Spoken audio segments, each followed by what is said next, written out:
தமிழக அரசியலில் ஓபிஎஸ் திமுகவில் சேர்ந்தது ஒரு புது திருப்பம்.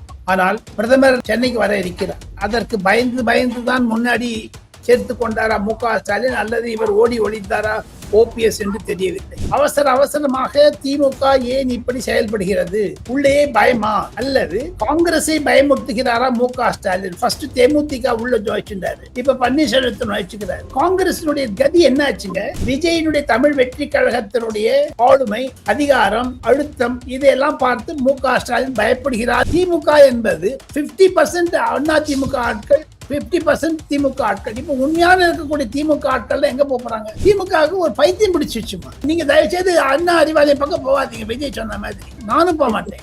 அது உங்களை கூட்டு வாண்டுவாங்க. பண பல தைரியத்தில் தான் இருக்கிறார்கள். இது விஜய் பிரச்சாரத்தையோ அல்லது எடப்பாடி பழனிசாமி பிரச்சாரத்தையோ பிரதமருடைய வருகையோ தடுக்க முடியாது. டிஎம்கே 2.0 இந்த வாட்டி இருக்காது. காரணம் என்ன என்று கேட்டால் 2026 யூனிக் எலெக்ஷன். நான் டெல்லியிலிருந்து பார்ப்பது விஜய் வருவது ஒரு 50% அடிஷனல் பாயிண்டா இருந்தாலும் 2026 தேர்தல்ல முதலிடத்தை யார் பிடிப்பாங்க, யார் ஆட்சிக்கு வருவாங்க? 2026 அசெம்பிளி தேர்தல் என்பது திமுகவை 3வது இடத்திற்கு வீழ்த்தும் என்பதுதான் என்னுடைய கணக்கு. இன்க்ளூசிவ் நியூஸ் தமிழ் நேயர்களுக்கு வணக்கம். இன்றைக்கு நேர்காணலில் நம்ம கூட இணைஞ்சிருக்காங்க மூத்த பத்திரிகையாளர் திரு டெல்லி ராஜகோபாலன் அவர்கள். நிறைய கேள்விகள் கேட்க போகிறோம். வணக்கம் சார். நமஸ்காரம்மா. நமஸ்காரம். அதாவது ஓபிஎஸ் அவர்கள் டிஎம்கேல போய் இணைஞ்சிருக்காங்க அப்படிங்கிறது தான் இன்னைக்கு ரொம்ப பெரிய அளவில் பேசப்படக்கூடிய ஒரு விஷயமாக இருக்கு. அதாவது 3 முறை அதிமுக சார்பில் தான் அவர் முதலமைச்சராக இருந்தவர். ஸோ அவர் டிஎம்கேல இணைஞ்சிருக்கிறாரு அப்படின்னா முதலமைச்சர் அவர் அதாவது சொல்லும்போது தாய் கழகத்தில் இணைந்திருக்கிறாங்க அப்படின்னு சொல்லியிருக்காங்க ஓபிஎஸ் அவர்களை. ஸோ அப்படி பார்க்கும்போது இந்த இணைவை எப்படி எடுத்துக்கொள்ளலாம் மக்கள்? தமிழக அரசியலில் ஓபிஎஸ் திமுகவில் சேர்ந்தது ஒரு புது திருப்பம். ஆனால் பிரதமர் நாளைக்கு சென்னைக்கு வர இருக்கிறார். அதற்கு பயந்துதான் முன்னாடி சேர்த்து கொண்டாரா மு.க.ஸ்டாலின் அல்லது இவர் ஓடி ஒளிந்தாரா ஓபிஎஸ் என்று தெரியவில்லை. இரண்டாவதாக, எடப்பாடி பழனிசாமி மீது அவ்வளவு துரோகம் விசேஷம் எது இருந்தாலும் 3 முறை 4 முறை நான் சொன்னார், என்னை எந்த அன்கண்டிஷனலா சேர்றேன்னு சொன்னார். பாஜக சொன்னாரு, இவங்க அமித்ஷா டைம் கொடுக்கல, பிரைம் மினிஸ்டர் டைம் கொடுக்கல, எல்லாம் சொன்னார். 3 மாசம் ஓட்டினார். நேற்றைய முன்தினம் அம்மையார் சசிகலா தனி கட்சி ஆரம்பித்த பிறகு அவருடன் சேருவாரா என்ற எண்ணம் இருந்தது. திடீரென்று அவர் திமுகவில் இன்று சேர்ந்தது. ஈவன் சசிகலா அம்மையார் கூட ஒரு அறிக்கை கொடுத்திருக்கிறதை நான் படித்தேன். மூன்றாவதாக, மிக முக்கியமாக, அவசரமாக திமுக ஏன் இப்படி செயல்படுகிறது? உள்ளே பயமா அல்லது காங்கிரஸை பயமுறுத்துகிறாரா மு.க.ஸ்டாலின்? ஃபர்ஸ்ட் தேமுதிக உள்ள ஜோதிச்சிருந்தாரு, இப்ப பன்னீர்செல்வத்தை நுழைச்சுக்கிறாரு. காங்கிரசினுடைய கதி என்ன ஆச்சுங்க? திமுக அதையெல்லாம் பதில் சொல்லாமல் பிரதிதினம் ஒரு பெரிய ஒரு நாடகத்தை நடித்துக் கொண்டிருக்கக்கூடியது. இளைஞர்களை எல்லாம் உசுப்பி விட்டு முதியோர்களை எல்லாம் சேர்த்துக் கொள்வது, அது மு.க.ஸ்டாலினுடைய அரசியல் அழகாக இருந்தாலும் 2027 அது உதயநிதிக்கு பாதிக்கும். மேலும் மிக மிக முக்கியமானது, விஜயனுடைய தமிழ் வெற்றி கழகத்தினுடைய ஆளுமை, அதிகாரம், அழுத்தம் இதையெல்லாம் பார்த்து மு.க.ஸ்டாலின் பயப்படுகிறார் என்று தான் சில அரசியல் ஆலோசகர்கள் டெல்லியில் கருதுகிறார்கள், என் உள்பட. கிட்டத்தட்ட பிரதமர் வருகை இருக்குது அப்படிங்கிறதுக்காக பயந்துகிட்டு ஓபிஎஸ் டிஎம்கேல இணைஞ்சாருன்னு சொல்ல முடியுமா? ஏன்னா கிட்டத்தட்ட அவருடைய டோன் தமிழகத்துல சிறந்த ஆட்சியை முதலமைச்சர் மு.க.ஸ்டாலின் அவர்கள் தந்துட்டு இருக்கிறாங்கன்னு ரொம்ப நாள் முன்னாடியே அவர் சொன்னார். ஸோ அப்போல இருந்தே அவர் டிஎம்கே சைடு போறதுக்கு கிட்டத்தட்ட முதலமைச்சரை சந்திச்ச ஃபர்ஸ்ட் பிக் வரும்போதே அடுத்த இணையதான் போறாங்க அப்படின்னு இருந்தது. ஸோ அப்படி இருக்கும்போது அப்போவே அவர் அந்த முடிவை எடுத்துட்டாருன்னு தானே பார்க்கணும். பிரதமர் வருகை இருக்கு, அவங்களுக்கு பயந்துட்டு அவர் ஜாயின் பண்ணாருன்னு எடுத்துக்க முடியாதுல்ல. பதவி மோகம், பண மோகம் மற்றும் ஜாதியினுடைய முக்கியத்துவம், இந்த 3 பிரச்சனைக்காகத்தான் அவர் சேர்ந்தார் என்று தெரிகிறதே தவிர ஓ பன்னீர்செல்வம் அவர்கள் திடீரென்று இது மாதிரியான முடிவு எடுத்தது பிரதமர் வருவதை பற்றி மு.க.ஸ்டாலின் தான் பயப்படுகிறார் என்று தான் நாம் சொல்ல வேண்டும். காரணம், பிரதமரை விட விஜய் கிட்ட பயப்படுறாங்க. விஜய் கிட்ட பயத்தினால்தான் என்னமோ பேசுறாங்க. திமுக சரி, ஈவன் ஓ பன்னீர்செல்வமும் சரி. என்று தான் அரசு முடிகிறது. ஒரு பொது வழியில் பார்த்தால் திமுக என்பது 50% அண்ணா திமுக ஆட்கள், 50% திமுக ஆட்கள். இப்ப உண்மையான இருக்கக்கூடிய திமுக ஆட்கள் எங்க போறாங்க? அதெல்லாம் ஒரு பாருங்க. இப்ப டிஆர் பாலு ஏன் இன்னைக்கு இல்ல, துரைமுருகன் ஏன் இல்லை, உடம்பு சரியாதுன்னு சொல்லுவாங்க. 2 பேர் வச்சு பண்ணிட்டு இருக்காரு. எல்லாமே திமுக வந்து சேர்த்தாங்களே தவிர அந்த புகைப்படத்தில் பார்த்தீர்களே ஆனால் எல்லாமே ஏடிஎம்கே இருந்தவங்க தானே. இன்னைக்கு அந்த ஓ பன்னீர்செல்வம் சேரும் பொழுது உதயநிதியை தவிர மற்ற அனைவரும் அதிமுக பல காலத்தில் இருந்த சேகர் பாபு, தங்க தமிழ்ச்செல்வன், இவங்கெல்லாம் வந்து ஏடிஎம்கே வந்தவங்க தானே. ஆக மொத்தம் ஏடிஎம்கே டாமினன்ஸ் டிஎம்கேல அதிகமா வரதுனால இது 2027 அடுத்த வருடம் திமுக வெற்றி பெற்றாலும் சரி, தோற்றாலும் சரி, ஆட்சி அமைத்தாலும் சரி, அமைக்காவிட்டாலும் சரி, திமுகவில் உட்கட்சி பிரச்சனையை அதிகமாக்கும். அதிமுக அழுத்தம் திமுகவில் அதிகமாகும். ஒரு உதாரணத்துக்கு கேட்கிறேன். மறுமலர்ச்சி திராவிட கழகம் மற்றும் பிரேமலதாவுடைய தேமுதிக, திராவிட கழகம், குறிப்பாக நம்ம வீரமணியுடைய கழகம், இவங்க என்ன பதில் சொல்ல போறாங்க? இப்போ அவங்களுடைய அழுத்தம் என்ன ஆக போறது? இப்போ திமுக பலூன் மாதிரி போயிட்டே இருக்குதுங்களே, இவ்வளவு பெருசு இவ்வளவு பெருசு, ஒரு நாள் வெடிச்சிச்சுன்னா. திமுகவில் வந்து ஓபிஎஸ் அவர்கள் இணைஞ்சது, பிரேமலதா அவர்கள் இணைஞ்சது, இது எல்லாமே வந்து அந்த கூட்டணிக்கான பலத்தை உயர்த்தி இருக்குன்னு தானே நம்ம பார்க்க முடியும். விஜய்க்கும் பிரதமர் வருவதும் எடப்பாடி பழனிசாமி இந்த மூவருடைய அழுத்தத்தினால்தான் திமுக அப்படி பயந்தது. திமுகவுக்கு ஒரு பைத்தியம் பிடிச்சிச்சுமா. நீங்க தயவு செய்து அண்ணா அறிவாலயம் பக்கம் போவாதீங்க. விஜய் சொன்ன மாதிரி நானும் போக மாட்டேன். அது உங்களை கூட்டு வாவான்னுவாங்க. அது மாதிரியான ஒரு சூழல் திமுக கலைஞர் இந்த மாதிரி பண்ணதே கிடையாதுமா. நான் கலைஞரை நன்றாக அறிவேன், மிக மிக அன்புடன் பழகுபவர். பிரதி தினம் நம்ப மாட்டீங்க, முரசொலி மத்த நாள் தான் எங்களுக்கு போஸ்ட்ல வரும். அப்பெல்லாம் இன்டர்நெட்டும் கிடையாது, வாட்ஸ்அப் கிடையாது, என்னது உங்களுக்கு டிக்டாக், இன்ஸ்டாகிராம்லாம் கிடையாது, ஃபேஸ்புக் எல்லாம். பார்த்துட்டு அப்புறம் என்ன முந்தா கழுதி நல்லா படிச்சுங்களா அப்படின்னு என்ன சாமி தான் கூடுவாரு. அப்பேற்பட்ட ஆளுமைகள் இருந்த திராவிட முன்னேற்ற கழகம் இப்ப மீதி பெற்று பிச்சை வாங்குற அளவுக்கு கொண்டு விட்டுட்டாரு ஸ்டாலின். ஸ்டாலினுடைய மந்திரி சபையில பாருங்க, இப்போ கூட்டணி ஆட்சியை எதிர்க்கிறார். காங்கிரஸ் சொல்வதனால் பணம் பலம் வேண்டாம், பதவி கடன் கொடுக்க மாட்டோம் 2026 தேர்தலுக்கு பிறகுன்னு.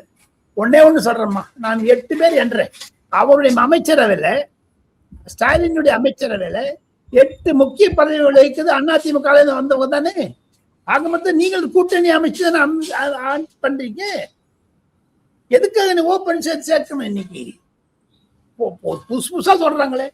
என்னை பொறுத்த மட்டும் 1967-68 அரசியலை நன்றாக ஊனித்து பார்ப்பவன் 3-4 குறிப்புகளை தான் இன்க்ளூசிவ் நேயர்களுக்கு நான் கேள்வி ஆசைப்படுகிறேன். அதிமுகவுடைய முதலமைச்சராக இருந்த பொழுது, மு.க. ஸ்டாலின் எதிர்கட்சியாக இருந்த பொழுது அவர் கேட்ட கேள்விகள் சட்டசபையில்.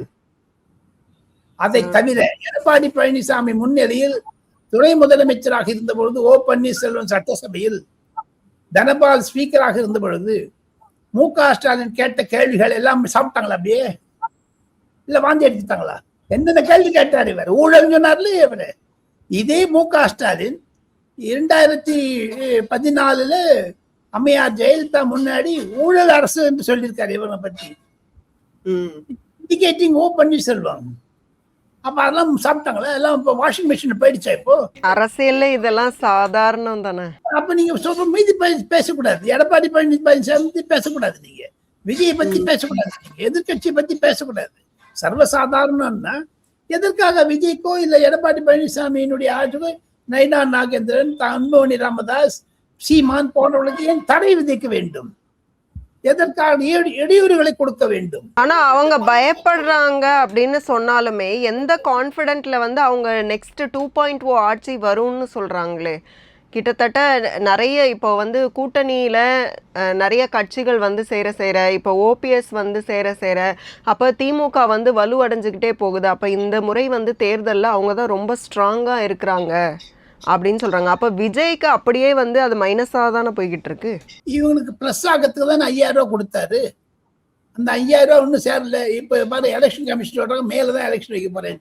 சற்று நிருபர் கூட்டத்தில் தேர்தல் ஆணையர் ஞானேஷ்குமார் சொல்றாரு ஏப்ரல் எண்டில் வரும்ட்டு. அப்போ எல்லாம் மறந்து போடுவாங்க. அப்போ இதே ஈக்குவல் அமௌண்ட் அவங்க கொடுப்பாங்க, கேஷா கொடுப்பாங்க.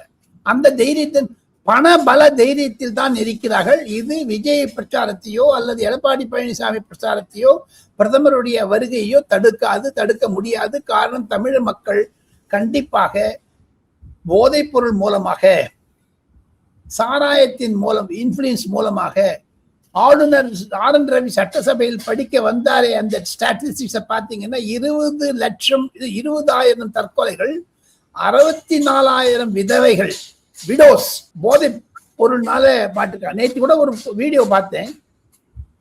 போதைப் பொருளுடன் ஒரு டாடா மெர்சிடஸ் காரை எடுத்துட்டு போய் ஒரு வீட்டு உள்ள போய் ஏற்றிருக்காங்க. போதைப் பொருள் தானே காரணம். அதெல்லாம் கிரைம் நடக்கிறதுக்கு காரணம். அதெல்லாம் பொதுமக்கள் பார்க்குறாங்கல்ல.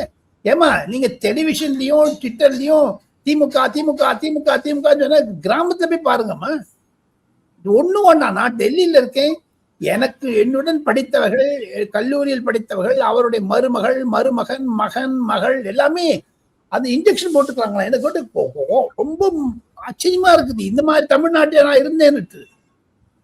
ஒண்ணு ஒண்ணா என்னுடைய மிக மிக நெருங்கிய நண்பன் தன்னுடைய மனைவி கோவப்படுகிறாள், தான் போதைப் பொருள் எடுத்துக்கிறேன்னு சொல்லிட்டு அவர் மீது திராவகத்தை வீச பார்த்திருக்கிறார். இப்படியான குடும்பத்தில் ஒரு பிரச்சனைகள் வருகிறது.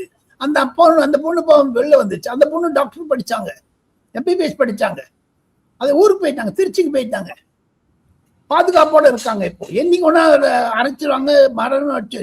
இது இந்த போதைப் பொருளுடைய வன்முறை தான் திமுகவை வீழ்த்தும். இருந்தாலும் எலெக்ஷன் வந்து நெருங்கி வரும்போது, எலெக்ஷன் அன்னைக்கு வரும்போது மக்கள் அந்த டைம்ல என்ன முடிவெடுக்கிறாங்களோ அதுதான். அப்போ நீங்க சொன்ன மாதிரி எலெக்ஷன் நெருங்கும் போது அப்போ ஒரு 5,000 கொடுப்பாங்க. அப்படிங்கும் போது அப்போ மக்கள் வந்து ஆப்வியஸ்லி யார் அதிகமா பணம் கொடுக்குறாங்களோ அவங்களுக்கு தானே ஓட்டு போடுற கதைகள் எல்லாம் நம்ம பாக்குறோம். இந்த வருஷம் அந்த மாதிரி இருக்காதுங்கிறத நம்பலாமா? டிஎம்கே 2.0 இந்த வாட்டி இருக்காது. காரணம் என்ன என்று கேட்டால் 2026 யூனிக் எலெக்ஷன். நான் டெல்லி இருந்து பார்ப்பது, விஜய் வருவது ஒரு 50% அடிஷனல் பாயிண்டா இருந்தாலும் திமுக என்பது அதிமுக மயமாக்கப்பட்டு வருகிறதோ என்ற கேள்வி ஒரு தோல்வியின் காரணமாக மு.க. ஸ்டாலின் இப்படி முனைந்து செயல்படுகிறாரோ. அவருக்கு அரசியல் தெரியும், யாரும் இல்லைங்களே. ஆனா அவர் அரசியல் தெரியுங்கிறது மற்றவங்களுக்கு தெரிஞ்சுக்காங்கன்னு அவர் தெரிஞ்சுக்கணும். ஓபிஎஸ் சொல்றாங்க, இபிஎஸ் அவர்கள் வந்து அதிமுகவை அழிவு பாதையில கொண்டு போயிட்டு இருக்காரு அப்படின்னு. அந்த ஸ்டேட்மெண்ட்டை எப்படி எடுத்துக்கிறது? 66 எம்எல்ஏ அவரோட இருக்காங்களே, இன்னும் என்ன வேணும்? இவருடைய எத்தனை எம்எல்ஏ இருக்காங்க சொல்லுங்க பாபு. இவருடைய இந்த 10 பேர் வெளில போயிட்டாங்களே. இவருக்கு ஒன்னே ஒண்ணுங்க, தயவுசெய்து தவறாக என்ன வேண்டாம். ஒரு அரசியல்வாதி, பழுத்த அரசியல்வாதி, பலாப்பழத்தை தேர்தல் சின்னமாக கொண்ட அரசியல்வாதி உண்மையோ பொய்யோ பெரிய தலைவர்களிடம் பேசுவதை பொதுமக்களிடம் பகிர்ந்து கொள்வது தவறு. எத்தனையோ பேர் எவ்வளோ பேசுவாங்கம்மா. பிரைம் மினிஸ்டர் சொன்னதுனால தான் எடப்பாடி பழனிசாமி கிட்ட போய் சேர்ந்தேன்னு சொல்றாரு. அதை விட ஒரு எக்ஸ்போசிங் யுவர் சோர்ஸ் ரொம்ப தவறானது. அதை பல பாஜக தலைவர்கள் இன்க்ளூடிங் பிரைம் மினிஸ்டர் எங்கிட்ட சொல்லியிருக்காரு. அருண் ஜெட்லிக்கு முன்னாடி, சுஷ்மா ஸ்வராஜ் முன்னாடி. இந்த ஆள் வந்து திமுக இருந்து நான் 80 எம்எல்ஏ கொண்டேன். மைத்ரேன் சாட்சி. அதுக்கு நாடாளுமன்றம் மைய மண்டபத்தில் பல நிருபர்கள் நான் கேள்வி கேட்கும் போது இருந்தார்கள். அப்ப பிரதமர் வந்து சரி நான் சொன்னதாக சொல்லியிருக்கிறாரே தமிழகத்தில், அதையெல்லாம் எக்ஸ்போஸ் பண்ணுவது ஒரு அரசியல்வாதிக்கு அழகல்ல என்று பிரதமர் சொல்லிட்டு போனார். அதை நான் ஆன் ரெக்கார்ட் நான் இன்னைக்கு சொல்றேன் இன்க்ளூசிவ் நேயர்களுக்கு.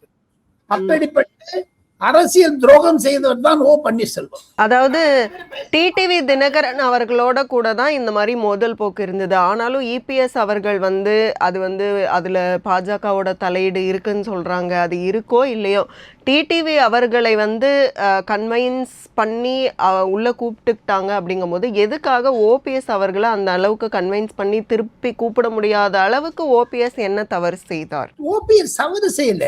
ஒரு குறிப்பிட்ட வர்க்கத்தினுடைய தலைவராக தானே போற்றிக் கொண்டார். அதில் பிளவு வந்ததை அவர் புரிந்து கொள்ளவில்லை. இப்பொழுது தவறுகளுக்கு தெரிந்துவிடும்.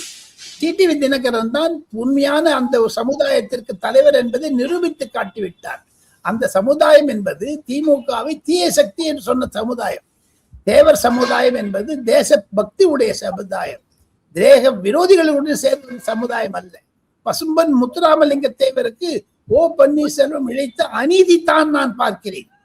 அவருக்கு போய் பாரத ரத்னா வேணும்னுட்டு லெட்டர் கொடுத்தேங்கிறாரு. இப்ப பாரத ரத்னா கொடுத்தாங்கன்னா திமுக கொடுத்தேன்னு சொல்லுவாரு அவரு. பசும்பொன் முத்துராமலிங்க தேவருக்கு பசும்பொன் முத்துராமலிங்க தேவருடைய வழி வம்சாவளி இன்னும் இருக்கிறார்கள் நம்மளே. அவங்களும் என்ன நினைச்சுப்பாங்க? என்னுடைய மரியாதைக்குரிய தகப்பனார் 1967 சுதந்திர கட்சிக்காக மூக்கைய தேவருடன் கரு சீமச்சாமியுடன் நெருங்கி பழகி அவெல்லாம் எனக்கு நல்லா தெரியும். எனக்கே நல்லா தெரியும். அப்பேற்பட்டவங்க என்ன பண்ண போறாங்க? உங்களுடைய பார்வை என்னது? இந்த முறை 2026 தேர்தல்ல முதலிடத்தை யார் பிடிப்பாங்க, யார் ஆட்சிக்கு வருவாங்க? என்டிஏ கூட்டணி தான் நீங்க கருதுறீங்களா? ஒண்ணு வச்சுக்கம்மா, என்னுடைய அனுபவத்தில் நான் சொல்லுவது 200.